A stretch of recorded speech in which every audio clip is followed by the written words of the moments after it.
Hi, I'm Bill O'Reilly. Thanks for watching us tonight. The USA stands down in the face of hostile action. That is the subject of this evening's Talking Points memo. The ISIS terror army now fighting the Kurds in Iraq and in the West, Lebanese forces as it tries to establish a Muslim caliphate in the Middle East. The offshoot of al-Qaeda now controls much of Iraq and Syria and is threatening Lebanon and Jordan as well.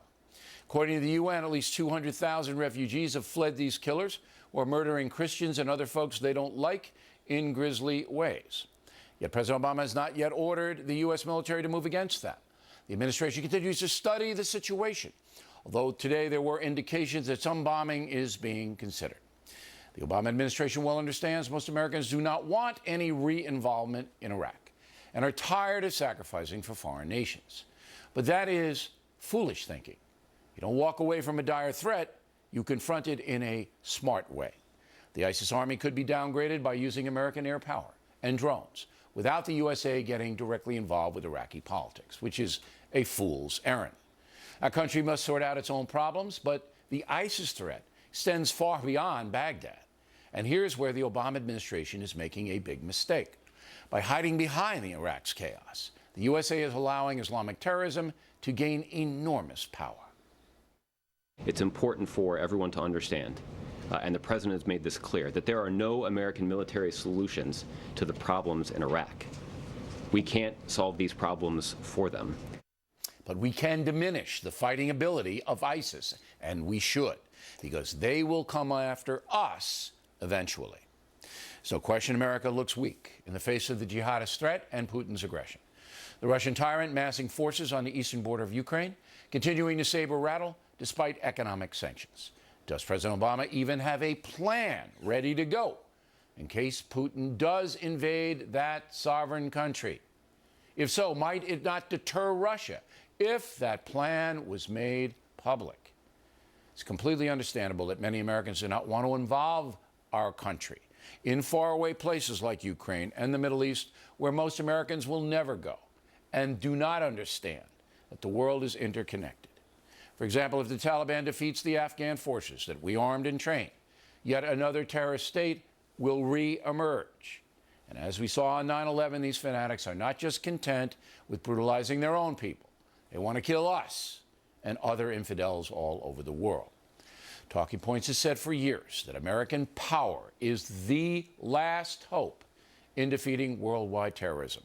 Who will do it if we do not? Spain?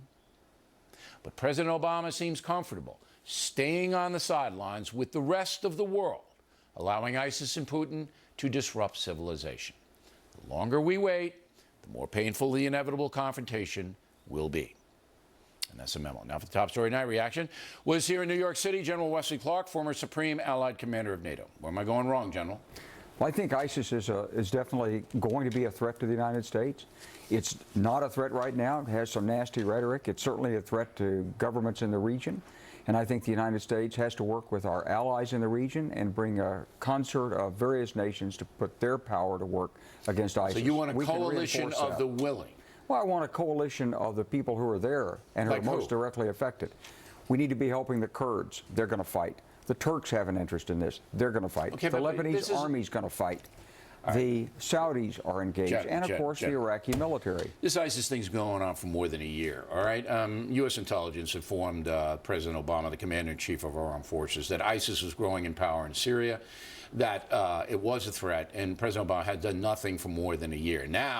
Now they're on the verge of attacking Baghdad, 60 miles away. They're attacking Lebanon. They're attacking in Syria. They may attack Jordan. So all of this rhetoric, we have to get the Saudis. We have to get the Turks. This doesn't mean anything anymore. This is an imminent threat to the region. Would you, if you were the president of the United States, of which you were considering running at one time, would you bomb ISIS? Would you bomb them?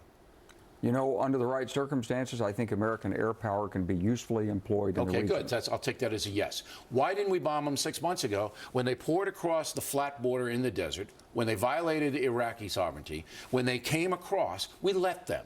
We let them establish. We let them attack Mosul. We let them attack the Kurds. You know, I mean, we're just impotent, the United States. We're impotent at all. Now, Bill, that's absolutely untrue.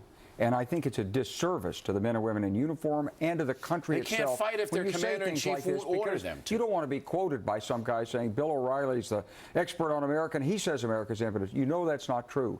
We trained that Iraqi military, we put it in place, and we lectured and hectored and did everything we could to get Prime Minister Maliki to build a representative government so And he that wouldn't do military it. would fight. He didn't do it. Right. But our stepping in at that point wasn't going to be constructive. Air power is different than stepping into Iraqi internal politics, so they make quite clear. This ISIS threat doesn't. I don't really care about Maliki and these guys. I mean, I don't care about them. I care about the United States. And if you are not going to do anything about a growing terror army, an offshoot of al-Qaeda, and then you're not going to do anything about Putin seizing Crimea and threatening Ukraine, you're impotent. My word is absolutely correct. I don't think the administration or the United States is saying we're not going to do anything. They In fact, haven't I think done the anything. opposite is the case. So take the case of Ukraine. So the first real requirement is to pull NATO together. That's what the administration's been doing. I certainly supported that when I was a NATO commander. I don't understand what I that knew means. that no single bombing target was more important than NATO unity. Now, I think NATO's coming together. You think? I think they are. After all this time, Crimea's gone, It's a tough Putin's problem. on the border, Yeah. Malaysian Airlines Listen, shot out of the sky, listen. but you think they might be coming Ukraine is not a member of NATO. Ukraine is not bound by any defense treaty that requires the United That's States true. to come in there and fight. That's true. If the circumstances were reversed, you might be saying the president's out there trying to get But our I boys want a killed in plan. war. I don't want to hear we have to, we might, we should, Turkey, Saudi Arabia. I want a plan. I don't think President Obama has a plan. If Putin goes in tomorrow to Ukraine, which is certainly possible, what's he going to do? Let me tell you something. If Putin goes into the Ukraine Yes. tomorrow, the consequences for Putin and Russia are simply incalculable. Tell me what they are. Okay, first of all, you can expect the sanctions would get a lot tougher. The sanctions. Yes. Which have Secondly, really worked so far, no, haven't they? But they are going to be very disruptive to Russia's economy. They're going to continue to pose a problem for Putin. He can't get the technology and the financial But he's already resources. got those Okay, just a sanctions second. on. Go ahead. They're light sanctions. They're going to be a lot tougher. Secondly, what he's going to have is he's going to have a lot of rearmament facing him in NATO. Third, he's going to have continued resistance in Ukraine. You know, Ukraine's 45 million people. They're not Syria. They're not a bunch of people saying, hey, come and fight for Well, me. then why don't we They're arm them? fighting themselves. Why doesn't President They're Obama extremely arm them? well armed. That's a former member of the Soviet doesn't Union. it send They've a got signal? military equipment up the wazoo. Look. They need a couple of things. They need night vision goggles. They need intelligence. But why don't they have They need them? flak jackets. Why don't they have them? It's time to get that stuff there. Well, why didn't we give them to him 6 months ago? Some of it is on the way, I'm told. Could we get more? Sure. All right, look. But all let me tell I'm you telling you something. this: the perception is reality in the world in military matters. The perception is we're weak, and President Obama is a commander-in-chief who doesn't have the heart for conflict right now. That could change. I hope it does. These are threats. Always good to see you, General. Thanks for Good coming to be in. We with you. appreciate And it. just remember, from Putin's perspective, he can say whatever he wants about Obama or the United States, but if he crosses that line and puts his forces overtly into Ukraine, for him, the consequences are Rubicon. incalculable. All right, and He we'll have you can't back know. if that happens. Okay. And even if it doesn't. Next on the rundown.